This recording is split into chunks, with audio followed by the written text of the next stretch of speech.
Naked Cruelty by Colleen McCullough. Read by Bryan Bounds. Tuesday, September 24th to Monday, October 14th, 1968. Chapter 1. Didas Ineptus permitted himself a slight laugh as he strode along the sidewalk of Persimmon Street, Carew. By the time that he reached the two-family house that was his target, however, his amusement had long gone. At just before 5 in the afternoon of Tuesday, September 24th, in this year of our Lord 1968, the sun was still shining, and the streets were relatively deserted. In another half hour, the student and graduate ingress would be in full swing, as young people poured out of classrooms and laboratories from Science Hill to the secretarial colleges on State. And the curbs would fill up with VW bugs and clunkers, as those too far afield to walk home grabbed parking. No one noticed him as he turned off the sidewalk and trod coolly down the side of his selected house to its back door, open as most such were.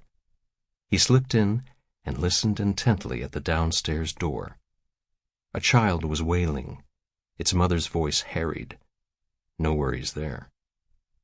Up the rubber-sheathed stairs silently to the tiny top landing, which Maggie never used. She came in at the front, always.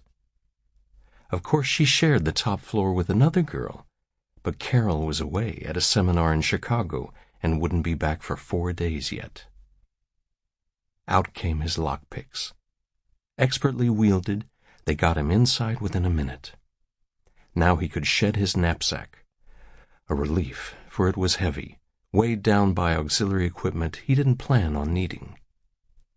First, he toured the interior of every room to make sure nothing had changed, paying particular attention to the area around the front door.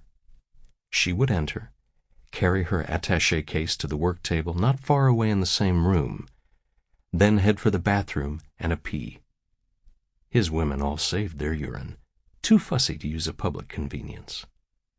So, he had ascertained on earlier visits his best position was over there, behind a tall wing chair that Maggie or Carol must have brought with them to Holloman. It was not the kind of piece a landlord included in rented furniture. What significance did it have for its owner that she had lugged it 1,000 miles? Having decided on his opening gambit in this delightful game, Didas Ineptus carried his knapsack to the bedroom he knew was Maggie's. A tad unorthodox in its color scheme, he disliked beige women, yet extremely neat. The double bed made up as smoothly as a boot camp rookie's. The dressing table's oddments tidily arranged, the closet door and bureau drawers fully closed. Oh, she was neat. A chest stood against one wall, its big top free of objects, ideal for his purposes.